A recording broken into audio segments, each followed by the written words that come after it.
नमस्कार, स्वागत है आपका न्यूज 80 पर। मैं हूं आपके साथ राहुल राणा। उत्तर प्रदेश में तमाम सियासी मुद्दे इन दिनों चल रहे हैं। महाकुंभ का मुद्दा हो या फिर गन्ने को लेकर लगातार सियासत। आज मैं बात करने के लिए शामली सदर विधायक प्रसन्न चौधरी जी के पास आया हूं। रालोद से विधायक है। और सबसे पहले आप ही बताइए, कैसा चल रहा है आज गठबंधन में? लंबा अब तो काफी समय हो गया, कैसा लग रहा है, महसूस हो रहा है? राहुल भाई, अब तेरा चैनल इंडिया में गुंजने लगा। अब आप बड़े आदमी में गिनती होने लगी, बड़े एंकर हो गया आप। मैं तो ठीक हूँ, सब ठीक चल रहा है, यहाँ तो कोई दिक्कत नहीं है। सरकार में सुनी जा रही है ठीक ठाक? ठीक है, बढ़िया है, जैसा सरकार का होएगा ऐसा ही है, होना चाहिए। नमस्ते, बढ़िया हो रही है अब। अच्छी बात है कि आप लोगों की सुनी जाएगी तो जनता की भी सुनी जाएगी। अब सवाल सबसे पहले लोग ज़्यादा पूछ रहे हैं, पिछले कुछ दिनों से तो ये चल रहा है कि गन्ने का भाव कब बढ़ेगा।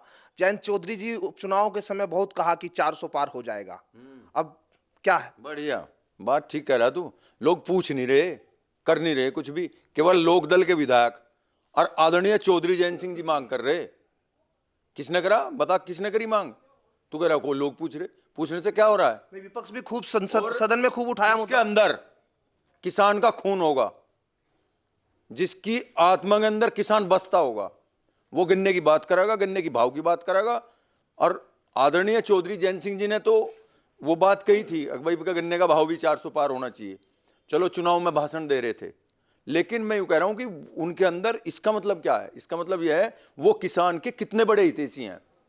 उनके अंदर किसान का खून है, उन्हें पता है कि गन्ने की खेती यहां होती है और गन्ने में क्या बच रहा है और क्या नहीं बच रहा है, इसलिए उनके मुंह से जबान निकली थी। और यदि मेरी पूछेगा ना, तो कम से कम 800 होना चाह गन्ने का भाव, और किसी भी किसान के बच्चे से पूछेगा वो भी यही कहेगा। तो गन्ने पर तो जितनी आवाज उठाई जाए इतनी कम है, उठानी चाहिए। नहीं, अब बढ़ेगा कि नहीं, ठीक है, आवाज उठा रहे हैं मांग, क्योंकि अब तो सरकार में है ना। तेने जो बात वही वो मैं बता दी। बढ़ाना ना बढ़ाना तो आदरणीय मुख्यमंत्री जी का काम है, सरकार का काम है। हमने अपनी बात रख दी और मुझे उम्मीद है, उम्मीदों के सारे होता है। आदरणीय मुख्यमंत्री ने बहुत अच्छी बात सुनी और उन्हें भी गन्ने के बारे में खूब नॉलेज है और पता भी है। और गोरखपुर में मिल है और जो मठ है वहाँ भी गन्ना होता है। मुझे उम्मीद है वो सीरियस है इस पर, कुछ ना कुछ होगा इसमें। नहीं, पहले जब आप लोग बोलते थे तो सरकार जो है डर जाती थी, अब तो सरकार में है तो अब तो कम से कम ऐसी चीज जो लोगों को लगे कि आपसे उम्मीद करेंगे कि भाई आपने कहा कल हो जाएगा, तो मतलब सरकार कभी किसी से न डरती, ना पहले डरी ना अब डर रही है। सरकार की डरने वाली कोई बात नहीं है।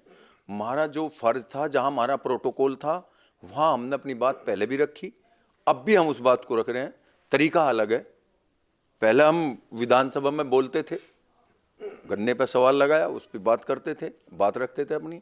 अब हमने सत्ता के सहारे से और आदरणीय मुख्यमंत्री जी मिलकर हमने अपनी बात रखी, बात रख रखी है। अब जो कैबिनेट की बैठक है उसमें भी चर्चा होगी क्या? कह रहे हैं कि लक्ष्मी नारायण जी कह रहे हैं कि अब बैठक में चर्चा होगी, अब रिपोर्ट भी आ गई है, या आपको कुछ जानकारी है? अरे मैं भी मंत्री हूँ क्या? मतलब विधायक हूँ, मुझे क्या पता कैबिनेट में क्या होगा क्या नहीं होगा और कब कैबिनेट होगी, मैं क्या जानूँ इस बात। मुख्यमंत्री जी के पास गए थे आप, क्या बात हुई थी? मुख्यमंत्री जी ने बहुत बढ़िया आश्वासन दिया और गन्ने में वो सीरियस है, मैं बता तो दिया दोनों को हवे क्या सीरियस है और वो चिंता करते हैं गन्ने की, और हमें उम्मीद है और उन्होंने कहा है। अब कैबिनेट का मुझे क्या पता कौन सा मैं मंत्री दल भाई, मुझे तो बता सत्र बता कर लगेगा वो तो बता सकूँ। फरवरी में चांस है सत्र के, 15 फरवरी के बाद उम्मीद है सत्र लगेगा। और बता तू, और सत्र में आप लोग जिस तरह से आवाज उठाते थे, हमने पिछले सत्र में देखा कि सपा के जो विधायक है वो खूब गन्ने की भाव की बात कर रहे थे। दरअसल ये सवाल आपसे बार बार इसलिए भी हो रहा है ना, क्योंकि आप लोग सबसे ज्यादा, क्योंकि रालोद सबसे ज्यादा गन्ने पे बात करती रही। अब सरकार में मैं कंट्रोवर्सी, एक बात बता, विधायक सत्ता का होगा तो वो कैसे वहां अपने क्वेश्चन लगा और कैसे सत्ता के खिलाफ बोल लेगा? यदि विधायक है विपक्ष का, उसका फर्ज है उठाने का, उसे 1 घंटा 20 मिनट क्वेश्चन आवर होता है, वो विपक्ष के नाम का होता है।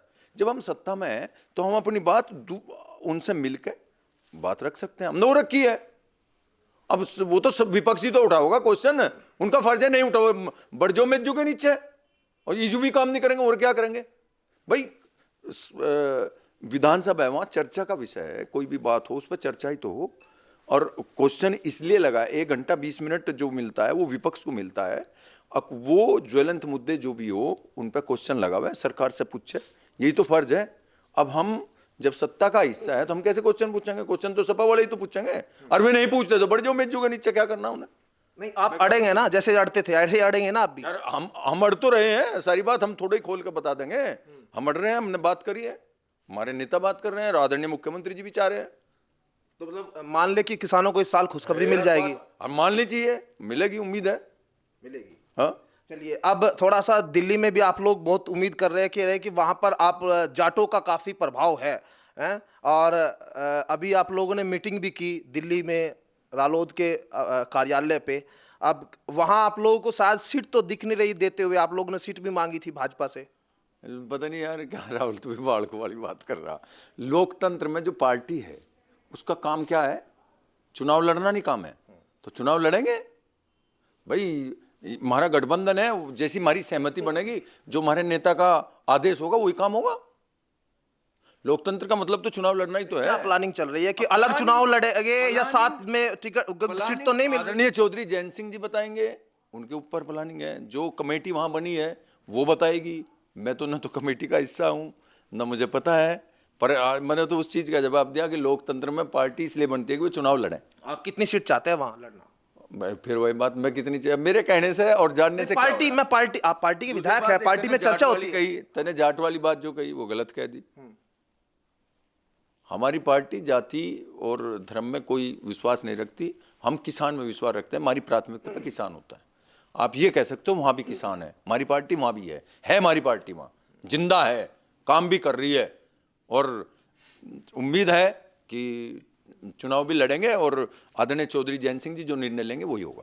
दिल्ली में चुनाव लड़ने की मतलब तैयारी आप लोगों की तरफ से है? आदरणीय चौधरी जैन सिंह जी जो निर्णय लेंगे वो करेंगे। गठबंधन का हम हिस्सा है, बात हो रही होंगी, मुझे उस बारे में कुछ, गठबंधन से अलग जाना पड़ा तो आप तैयार हैं? मुझे उस बारे में कुछ नहीं पता, वो निर्णय नेता का होता है, नेता का जो निर्णय होगा वो सर्वोपरि है। चलिए, महाकुंभ को लेकर भी बड़े सियासत चल रही है। चंद्रशेखर आजाद कह रहे हैं कि जो पाप किए हैं वो वहां जाएंगे। अब ये उसको लेकर जो बीजेपी के नेता है वो भी घेरते हुए दिखाई दे रहे हैं। आप कैसे देखते हैं इस बयान को चंद्रशेखर के? देखो ऐसा है, सबके अपनी विचारधारा होती है। वो बड़े नेता है, मैं उनके बारे में तो कुछ नहीं कह सकता, लेकिन मैं विचारधारा की बात करता हूं। कुंभ हमारी परंपराओं का हिस्सा है, कुंभ आस्था का प्रतीक है, और कुंभ पहले से होता आया है। तो ये तो एक हिंदू धर्म का एक हिस्सा है, और इससे तो गंगा जमुना का सम्मान बढ़ता है, गंगा जमुना सरस्वती का सम्मान बढ़ता है। तो जैसे आप मेरी बात करेंगे, मैं आर्य समाजी हूं, लेकिन गंगा का मैं भी सम्मान करता हूं। और जो हमारे ऐतिहासिक लोग हैं, जो हमारी परंपराओं में चला आ रहा है, जो आस्था का जहां कहीं बात होती है तो हमें करनी चाहिए। कुंभ में नहाने से क्या भी दिक्कत है? नहाना चाहिए। उसमें पाप कर उसका क्या हो गया? पाप नहीं है, वो है, पाप धुलेंगे क्या होंगे?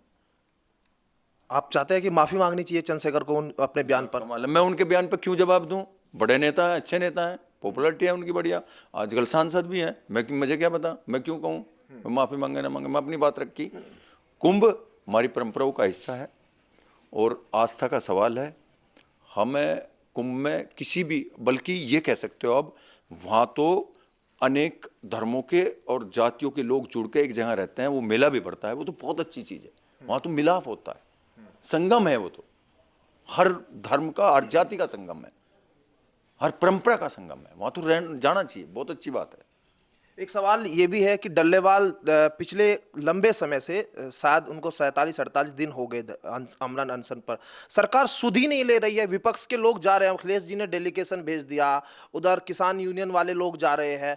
आप लोग भी कुछ है संपर्क में आप, क्योंकि आप लगातार किसानों की बात हमेशा से करते रहे। हमारी सहानुभूति है उनके प्रति। एक किसान है वो और अपनी मांगों के लिए अड़े बैठे हैं, पर मैं ये भी कहता हूँ कि संघर्ष करने का मतलब ये नहीं होता कि आप खाना पीना छोड़ दो। आप खाना पीना लो और संघर्ष करो। किसान के लिए संघर्ष करना अच्छी बात है। एमएसपी को लेकर कहीं आपको भी लगता है वही चीज जो कह रहे हैं विपक्ष के लोग या फिर किसान जो संगठन कह रहे हैं कि एमएसपी पर सरकार ने किसानों से धोखा कर दिया, एमएसपी गारंटी कानून जो है होना चाहिए? आप अब क्या स्टैंड क्या है आपका? मैं एक किसान फैमिली से हूँ। किसान को जहाँ भी फायदा होता हो मैं उसके समर्थन में रहूँगा। यदि एमएसपी किसान को मिले, देखो सरकार को देखना है, सरकार उन्हें चलानी है, क्या करना है, कहाँ आपकी आर्थिक बोझ कहाँ कितना कैसे पड़ रहा है। लेकिन मैं ये मानता हूँ, मेरा ये मानना है किसान फिलहाल बहुत किसान की जो फसलें हैं वो बहुत फायदे का सौदा नहीं रह रही है। तो सरकार को इस ओर ध्यान देके किसान को बढ़ाना चाहिए, जिससे, क्योंकि जैसे हम वहीं गन्ने की बेल्ट में ही हैं या कहीं भी दूसरी बेल्ट हो, ये एक छोटा सा व्यापार है किसान का, लघु उद्योग मान सकते हो आप इसे। और छोटे छोटे किसान खत्म होते जा रहे हैं क्योंकि खर्चे बहुत बढ़ गए हैं।